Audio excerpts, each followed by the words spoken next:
was a hot, humid night in August of 2000. Danny was racing. He thought he had time to do everything he needed to do, but he was running late. So late. It was before cell phone, so he couldn't call to tell his beloved Peter that he was running late. He was just so worried. They just hit a milestone. After 3 years of dating, they moved in together and things were going well, and tonight Peter was preparing a special dinner for him and he was going to be late. And he was just sitting there bracing himself by the doors to the subway, ready for when those doors sprung open to run out, to run up the stairs, to come home for dinner. The train screeched to a stop. The doors opened, and he dashed off the train, dodging people, around people, all the way to the stairs. And just as he was about to reach the stairs, he noticed out of the corner of his eye a bundle underneath a bench. And he thought to himself as he was running up the stairs, gee, that's strange. Looked kind of like a doll. Would a kid throw a doll underneath a bench? He looked back, and the bundle moved. He stopped and turned around and ran back down those steps as fast as he could. He ran to that bench. He crouched down. He looked under. It was a baby, a newborn baby. The umbilical cord was still attached. A baby, a baby, a baby. There's a baby here. There's a baby here. He started screaming, a baby, call 911. Please call 911. I found a baby. There's a baby, a baby, a baby. But no one moved. No one reacted. New Yorkers walked by oblivious.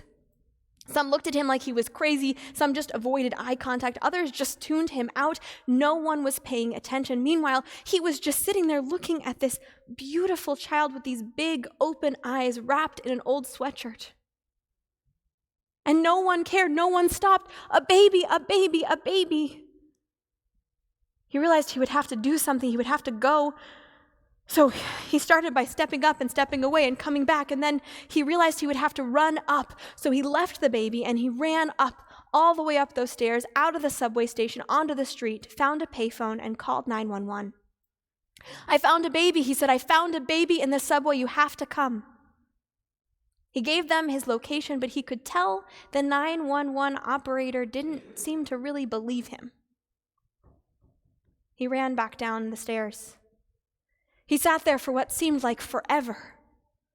No one came. Nothing. Peter, and then he remembered Peter, and he got up and he ran back up, back out of the subway station, up the stairs, out to a payphone, and he called Peter and he said, Peter, you have to call 911. You have to tell them I found a baby in the subway. I don't think they believe me. He hung up the phone, ran back to the subway station, back down those stairs, sat back down on the tile floor by the baby. It was so painful, the pathos of it all. Who would leave a baby underneath a bench in a subway station, wrapped in a sweatshirt, indifferent to that child's suffering? How long had that baby been there? And how was it that no one seemed to care? That when he shouted, baby, I found a baby, no one reacted. They just walked on by. They just kept going. They just kept walking.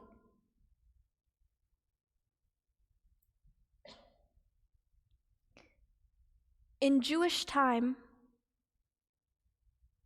we're on a precipice of destruction. Tonight we'll bring in Tisha B'Av, the day which commemorates the ancient destruction of our temple, the day which has become a catch-all for suffering, for pain in Jewish history. Our rabbis teach that the temple was destroyed because of sinat chinam, because of baseless hatred. But I wonder, Was it really baseless hatred? Or was it indifference? Was it that our ancestors saw tears in the fabric of their society? They saw people thinking only of themselves, and they thought only of themselves. They saw people being taken advantage of, but they were okay, and so they kept going. They were indifferent to the suffering around them.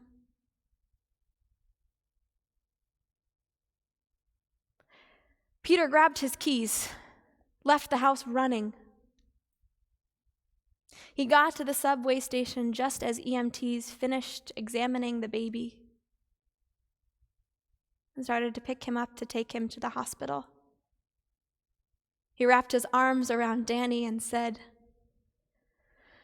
"I have a feeling you're going to be connected to that kid forever." "Why?" said Danny. "Well," said Peter, "someday that kid's going to grow up and he's going to ask who found him. And it's going to be you. I just had this feeling." 4 months later, the Administration of Children's Services called Danny and asked him to testify in court about how he found the baby. When he arrived, the judge asked if he could possibly stay for the whole session, rather than just the part where he was testifying. And as the case went on, she turned to him. She looked him in the eye and she said, "Would you like to take this baby home? Would you like to adopt him?" Without thinking, Danny said, "Yes, of course, but it's not that easy." The judge smiled. "It can be." Turns out that she was piloting a new program in New York, a program which allowed the court to place children in non-traditional homes as long as there was some connection to the child. He didn't have any training to be a foster parent. He wouldn't have been approved previously, but with this new pilot program, she knew he could do it. She looked at him in that courtroom. She saw how much he cared for the baby. She saw how much he regarded that baby, and she thought, this is the one person in the world who has a connection to this baby. Who better to care for him? Danny left the courtroom, found a payphone, and called Peter. "Hey, honey, just adopted a baby, nothing big." The newspaper stories went wild. Amazing, this guy stopped in the middle of everything. He saved a baby, his bravery, his courage, his quick thinking. But it wasn't so much that he saved the baby. The real miracle, the real magic, was that Danny noticed him. How many people had walked right by that baby without seeing? How many people had written it off in their minds? And he had so much going on. He was rushing to dinner. He was late. He was about to disappoint his beloved. He had work to do, things to do, places to be. But he noticed. He stopped, and he saw that baby. On that August night, a temple was about to be destroyed. A little boy was in dire straits, but because of one man's care, one man's regard, one man's defiance of indifference made all the difference in the world. Elie Wiesel famously taught that indifference is not just a punishment, but a sin. It's true. But it's also true that care, that regard, noticing someone is the key that can unlock untold blessings. Because Danny noticed that bundle, because he stopped what he was doing to investigate, because he cared, that little baby is now a 21-year-old young man named Kevin. He's just graduating from college. Kevin, who's smart and wise and creative and thoughtful and loved. Because that judge noticed Danny, saw Danny for who he was and who he is and believed in him, he and Peter got to be parents to this incredible young man. And there's more. When Danny and Peter brought Kevin home, they loved telling him his story. From the time he was little, every night they would tell him how they found him in the subway station and about the kind judge who allowed them to become parents. Kevin loved the story so much, they decided eventually to make him a book so that they wouldn't have to tell him the story every time he wanted to hear it, but he could actually read it on his own. And he loved that book. He took it in with him for show and tell to school to show all of his friends his amazing story. In 2010, when New York legalized same-sex marriage, Danny asked Kevin what he thought about proposing to Peter, about the two of them getting married.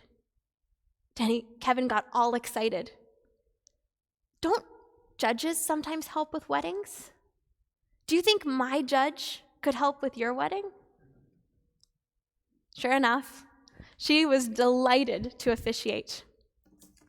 As Danny shared with the BBC World Service, this woman, the very reason we're a family, is once again the very reason we're getting married. It's like coming full circle. Our lives are so busy, so full of things to do and places to be. Sometimes we forget everywhere we go, there are bundles under benches. If we pass them by, we'll never know what we missed. But if we stop, if we care, who knows the blessings the universe has in store for us? When I graduated from high school, my Rebbe gave me an alarm clock. Time to wake up, I guess. And the alarm clock was a gift for going away to school. And when the alarm went off, there was a message, and it was my Rebbe's voice. And the message said, "God has many blessings for you. Keep your heart open to receive them." On this Erev Tisha B'Av, we're all getting a wake-up call. God has many blessings for you. Keep your heart open to receive them.